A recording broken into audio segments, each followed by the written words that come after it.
Olá, meus queridos, amados irmãos, graça e a paz de Cristo. Estamos aqui mais uma vez para darmos continuidade aqui ao nosso 365 dias andando com Deus. Vamos lá?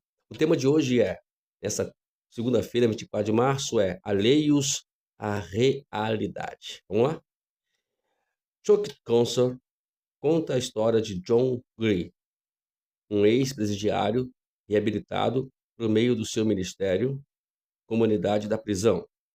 Gray, que se tornou o líder de uma igreja depois de cumprir sua pena, foi certa vez interrompido por um grupo de ativistas gays quando dirigia um culto. Os ativistas foram desrespeitosos e agressivos, gritando obscenidades e urinando no chão dos banheiros. Eles chegaram ao ponto de jogar preservativos no altar. O pastor, que havia pregado que o comportamento homossexual contradiz a Bíblia, parou e sorriu enquanto os badeneiros continuavam com o protesto. Mais tarde, quando questionado pela imprensa por que ele não tinha ficado com raiva, Gray disse: "Eu teria tantos motivos para ficar com raiva deles quanto se um cego tivesse pisado em meu pé." A resposta deste homem de Deus me lembra a reação de Jesus aos soldados romanos. Se havia algum momento para ficar com raiva e lançar insultos, esse era o momento. Em vez disso, Jesus orou: "Pai, perdoa essa gente." Como Jesus, esse pastor reconheceu que aqueles que nos atacam verbalmente por causa daquilo que cremos, muitas vezes estão alheios à realidade. Eles dizem eles dizem essas coisas porque estão em tal estado de auto-engano que se opõem a Deus e a nós. São almas desorientadas, carentes da graça e da verdade de Deus. Devemos responder-lhes com amor se desejamos ganhá-los para Jesus e levá-los à verdade que os libertará.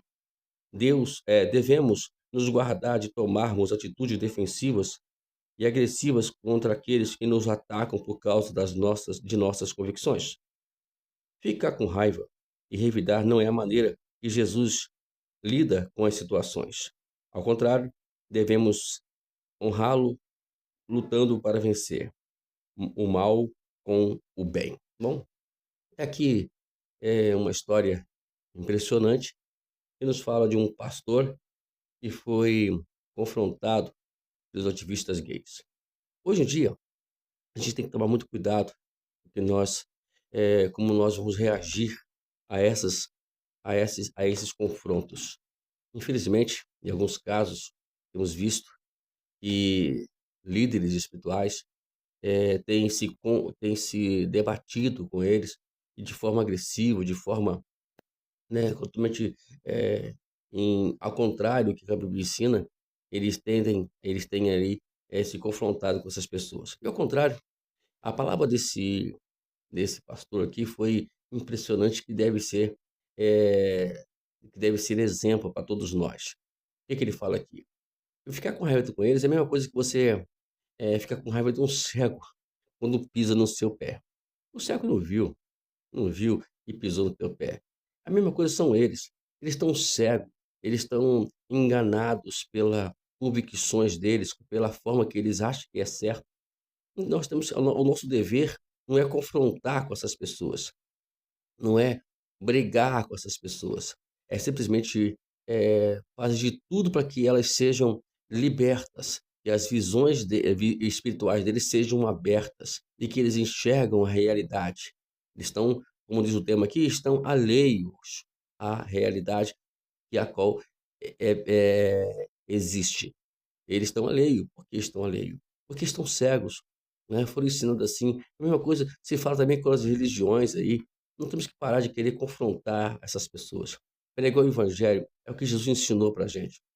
Abençoar os que te amaldiçoam, né? Amar os seus inimigos, abençoar aqueles que maldizem você, né? Orar pelos que te perseguem. Então essa é a mensagem da Bíblia. Esses princípios que a qual foram ditas aqui por Paulo no capítulo 12 de Romanos, você pode ler, depois a gente vai falar aqui a leitura, né? Você pode ler. Eles são basicamente os princípios que Jesus, lá em Mateus 5, 6 e 7, ensinou para a gente.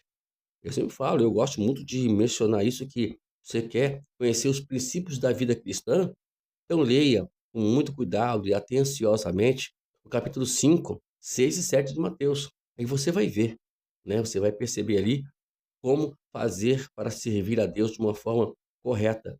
E ele vai falar justamente sobre isso, sobre essas questões todas, né? Então vemos aqui que a verdade é que eles vão sempre se opor a Deus, sempre vão se opor a Deus, porque eles vivem enganados pelo nosso inimigo. E o nosso dever aqui, como ele respondeu com muita sabedoria, e muita mesmo, né? O que devemos responder a eles é com amor, desejando que eles sejam libertos pelo Jesus. Nunca vou esquecer de um detalhe muito importante na área evangelística e do evangelismo, que quem liberta Jesus, quem faz a obra é o Espírito Santo. Se nós não nos posicionarmos com Deus, certamente a gente nunca vai ver essas vidas libertas. Aí o que acontece? A gente quer dar um de super-herói, quer dar um de dono da verdade. E na verdade nós não temos, e ninguém, nós, ninguém é dono da verdade. Quem é dono da verdade é Jesus. Ele nunca iria se comportar da forma que nós vemos alguns dos nossos irmãos, inclusive pastores e líderes, se comportando de fora quando são confrontados com esses ativistas. Eles são dignos de misericórdia, como você foi. Quantas pessoas que hoje que eram também ativistas de alguma área, seja ela gay, seja ela outras mais, né, que existem, quantas elas, até a ativista feminicista, né, feminista, né, como fala, seja qual for, quantos eles hoje estão no Evangelho, pregando o Evangelho. Talvez você que está me ouvindo, que faz esses confrontos, que é contra. Não, gente, contra nós somos, porque a Bíblia ela contradiz isso. A Bíblia não é a favor do homossexualismo, ou a Bíblia não é a favor de qualquer nível dessas áreas, né? Então a gente vai pregar sim, mas com amor, sempre pregando com a esperança, com a oração de ver pessoas libertas, não confrontando ou botando o dedo na cara delas, dizendo: você está errado. Não, negativo, é com amor.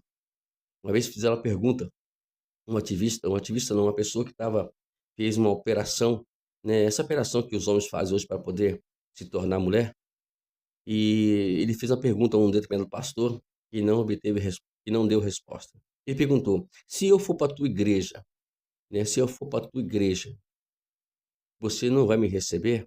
É aí que falo. Se as pessoas foram para a tua igreja querendo libertação, precisando de cura, precisando de um aconselhamento, como aconteceu comigo várias vezes no meu gabinete, quantas pessoas entraram lá dentro pedindo ajuda. E aí? Qual seria a sua resposta? Né? Então, eu fico pensando como é que essas pessoas iriam se comportar numa situação como essa. Então, está na hora de a gente mudar um pouquinho a nossa forma de pensar. Não vamos aqui ser passivos a essas pessoas, mas e nem ser extremamente ativas sobre essas pessoas. Vamos trazer simplesmente o evangelho, que é o evangelho da paz, o evangelho que traz tranquilidade, equilíbrio na alma humana.